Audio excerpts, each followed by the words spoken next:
This video is the third in a series of videos on the topic of cognitive biases, tribalism, and politics. You might want to check out the first two videos before watching this one. In this video, I want to suggest a way to think about value pluralism and different political ideologies, and a way to think about the relationship between political values and critical thinking values. One of the claims I made in the previous videos was that we're all value pluralists, in the sense that we all care about more than one kind of value. One of the effects of identifying with particular political tribes is that it becomes harder to recognize that plurality of values in ourselves and in other people. To help us think about this point, let's imagine a psychological value channel equalizer like the one we introduced in the first video. But this one only has 3 channels, corresponding to 3 different axes or dimensions of political value. Channel 1 is sensitive to values having to do with individual liberties and personal freedoms, and also to perceived threats to those freedoms. So if you're high on this channel, then you're paying attention to whether a particular policy or scenario promotes individual liberty or if it coercively restricts liberty. On this channel, individual liberty is good and coercion is bad. So you can think of it as operating along the liberty-coercion axis. Now, just to be clear, if you're low on this channel, it doesn't mean that you don't think liberty is good. It just means that it's not a consideration that plays a large or determining role in your moral psychology relative to other considerations. That's all. Now, moving down the line, we have channel 2. Channel 2 is sensitive to values having to do with oppression and liberation from oppression.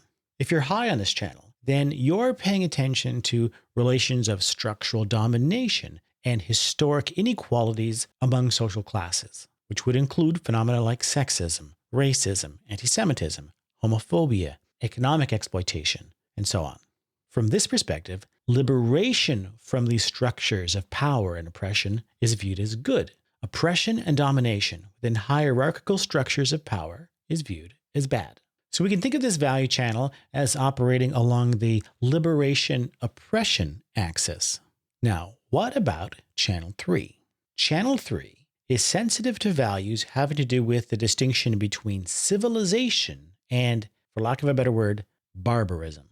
It is about the need to preserve what is worthy about certain cultural or religious or political achievements. So if you're high on this channel, then you really care about maintaining the norms and the social order and stability that you perceive as a hard-won achievement of your culture. And you want to protect your community from threats to that order and stability. You want to defend it against ideas or groups that threaten to undo those achievements. So, along this civilization-barbarism axis, protecting the norms and institutions of civilized society is viewed as good. Disrupting or threatening those norms and institutions is viewed as bad. Now, I think it's obvious where I'm going with this. This 3-channel framework gives us a simple mental model for thinking about different political orientations. If you're high on channel 1 on the liberty-coercion axis, but lower on 2 and 3, then you likely identify as a libertarian. If you're high on channel 2 on the oppression-liberation axis, but lower on 1 and 3, you likely identify as a progressive liberal.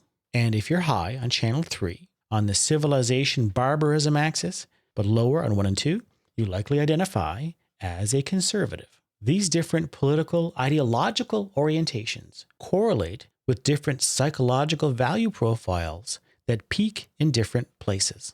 Different intermediate combinations of these channels pick out different intermediate orientations within this space of possibilities.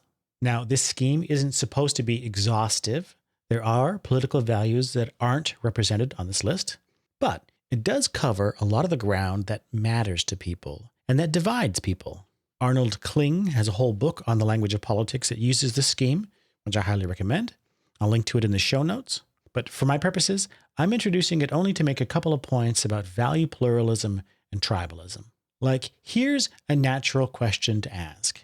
Is this combination of values possible? Can someone be moderate or high on all 3 of these value channels? I think the answer is yes. Sure, it's possible. There's nothing logically or conceptually incompatible with caring about individual freedom and caring about historic oppressions and liberation for oppressed groups, and caring about social stability and traditional cultural norms. This is just value pluralism. Admittedly, these are different values, but they're not fundamentally incompatible values, any more than caring about the welfare of my family and my children is incompatible with caring about the welfare of the sick and the homeless, or the welfare of animals, or being proud of the accomplishments of one's country, or finding value in faith and spiritual traditions. These are different values, and they can sometimes come into conflict. They can pull us in different directions, but there's nothing unusual about that. We're all familiar with situations where we feel that we can't honor all of our important value commitments at once. It can be distressing to feel conflicted. It can be hard to make decisions when this happens. No one likes making trade-offs. But none of this is a reason to think that all of these values don't matter, that it's not legitimate or appropriate to care about them. So we can and do care about all of these different kinds of values to varying degrees. However, in our current political landscape, the libertarian, the progressive liberal, and the conservative are presented to us as distinct political identities associated with distinct political tribes. And to be a member in good standing within one of these political tribes, there is pressure to set yourself against the other tribes. The message you hear is that if you want to be in our tribe, you need to prioritize our values over their values. Their values are not as legitimate and worthy as ours. This is tribal psychology in action. Now, like I said, human beings are quite capable of being moved by all of these different moral and political values. This political polarization isn't natural in that sense. It's a social phenomenon. But it is natural in another sense, in that we are a social species. And this kind of us versus them thinking is a perfectly predictable feature of our natural tribal psychology in strongly polarized environments. In these environments, a whole suite of cognitive biases is working to drive us toward what I think of as pathological tribalism. Now, I've said this before, but it's important to reiterate it. Tribalism per se isn't the problem here. It's tribalism under conditions of high polarization that's the problem. At lower levels of polarization, our tribal psychology is overall a healthy psychology. We get the very real psychological and social benefits of solidarity and belonging within a community, of feeling part of a larger whole. And we get the benefits of having enough shared common ground that we can express disagreement and negotiate differences without breaking the bonds of community. It's when polarization gets ramped up that tribalism becomes pathological, and it feels like our differences are so great they can't be negotiated peacefully. We feel the urge to segregate, to separate ourselves. That's why this third point is important. Our natural tribal psychology, working in conjunction with a natural set of cognitive biases, makes us vulnerable to pathological tribalism. But it's the degree of polarization that is the driving force here. But just to review, on the cognitive biases side, we've got, among others, the focusing illusion, which is exaggerating the significance of the values that our cultural tribe tells us to focus on, and diminishing the significance of those we don't focus on. We've got cultural cognition, which makes us feel positive and protective about the cultural values that define our cultural tribe. And we've got affect bias, which compels us to judge those cultural values as beneficial and our positive feelings toward them as well justified, while also compelling us to view the values of competing tribes as misguided and unjustified. But once again, the degree to which these and other cognitive biases interfere with our ability to communicate and find common ground is largely a function of the degree of polarization, how fundamentally different the people of one tribe feel they are from the people of another tribe. So the claim I'm making here isn't that there aren't real ideological differences between liberals and conservatives or any other distinct ideological group. What I'm claiming is that the pathological tribalism that we're experiencing that makes us stereotype and hate the other side is not a consequence of these ideological differences. It's a consequence of our natural tribal disposition to see the world in us versus them terms, under the influence of increasingly polarizing social forces, forces that are driving us farther apart and making it harder to recognize our shared humanity across these social divides. This is an important distinction. It's a mistake to identify these polarizing forces with the cognitive biases that we've been discussing. Just for example, rising economic inequality, social segregation, and the transmission of information through social networks via social media, these are all drivers of social polarization, but they're not part of our evolved tribal psychology. They interact with our tribal psychology to influence our behavior, but they're not part of the evolved cognitive architecture of our brains. They are contingent features of the social environments that we've created. At any rate, this is how I think about the question of political polarization and why it seems like there's often a mismatch between the variety of moral and political values, the value pluralism that most of us can recognize within ourselves, and the single value or single channel thinking that is part of the identity of these more polarized political tribes, and why joining up can have this effect of turning us into single channel thinkers, causing us to see the world through a more narrow tribal lens. This discussion brings to mind an episode of the TV series Black Mirror from Season 3, Episode 5. It's called Men Against Fire. The story is set in a dystopian future where the military is engaged in a campaign against what appear to be a violent subhuman species that they call roaches. To the soldiers, the roaches look like this: inhuman, unthinking, shrieking, violent. The ideal enemy for a soldier to feel good about killing. In reality, the roaches look like this: normal human people. The soldiers have neural implants and conditioning that alters their perceptions to make them more effective as soldiers. One of the effects of these implants is to make the soldiers see these normal humans as roaches, to make it easier to kill them. Our protagonist in the story, one of the soldiers, learns about this conditioning and he is horrified. He has no memory of agreeing to this. It turns out that he did agree to it when he signed up to the program. He was told what it would do to him, but that he wouldn't remember afterward. He consented to have this done and to have the memory removed so as not to be burdened by guilt.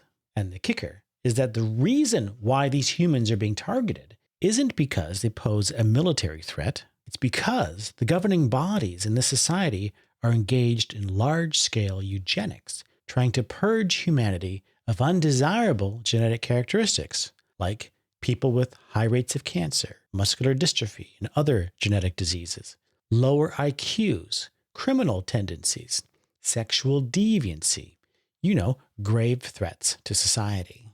Now, I don't want to make too much of this analogy, but this part is very real. In polarized political environments that exacerbate us versus them thinking, our perception of them is distorted in a way that exaggerates the differences between us and them and minimizes the commonalities. In more extreme cases, it makes it hard for us to see them as fully human beings. That's a problematic situation from a moral standpoint, but it's also problematic from a straight critical thinking standpoint. It means I'm not perceiving reality in its fullness. And it means I don't have all the information that I would like to have to make proper decisions for myself.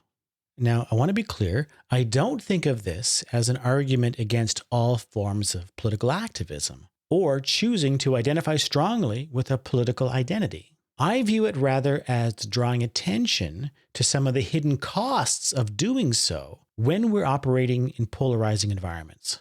Costs to what? Costs to our identity as independent critical thinkers. What I'm claiming is that polarization sets up conditions where pursuing one's political values will predictably entail sacrificing one's critical thinking values. Now, if you're in one of these environments or considering entering one of these environments, and you care more about the political values that you're pursuing than the critical thinking values that you're sacrificing, then from a cost-benefit standpoint, it could be rational to make this trade-off. The real problem is that almost no one perceives these situations in these terms. This is itself one of the biases that we're prone to. from inside these polarized environments, people don't perceive themselves as cognitively compromised in any way. From the inside, it feels like we're seeing reality exactly as it is, and our reasoning is utterly compelling. So we just don't see this in terms of trading off competing values. We don't think we're sacrificing critical thinking values at all. That is part of the distortion that we're subject to. That's part of the trade-off that I'm talking about. So this situation is certainly possible, where we're aware of the critical thinking trade-offs, but choose to prioritize our political values anyway. But I think it's extremely rare, and an enormous achievement, frankly, to even see things in these terms. Most often, we're just blind to it. If we weren't blind, then I think more of us would be more cautious. We would try to keep our distance from polarizing environments because we correctly view them as a threat to our intellectual autonomy, something that we rightly value. We're not going to make ourselves vulnerable in this way without a compelling reason to do so. But this also implies that there could be compelling reasons to make this trade-off. If the cause was important enough to me, I can imagine myself making that choice, even knowing that I might lose a part of myself, a part of my identity that I value in the process. People make sacrifices every day for causes they care about. But at least then it would be a real choice, a real decision that we could take responsibility for. If we're blind to the real costs of these decisions, as most of us are, then it's not even a real choice. So I will end here for now, and I'll leave with this image because it's a powerful one, and it depicts a truth that, in my view, we really need to think harder about. And to close, I'll just reiterate a point that I made before. What's hijacking our perception and generating this distortion isn't our tribal psychology per se. It's our tribal psychology within highly polarized social environments. If we can reduce the polarization, we can reduce the distortion. I think that understanding the social factors that are driving polarization should be our first priority if we want to have working politics that doesn't require these trade-offs. Just so you know, this set of videos on tribalism and politics was brought to you by viewers like you who have signed up on Patreon to become regular supporters of my work, creating video courses and podcasts that help people to think more critically and independently for themselves.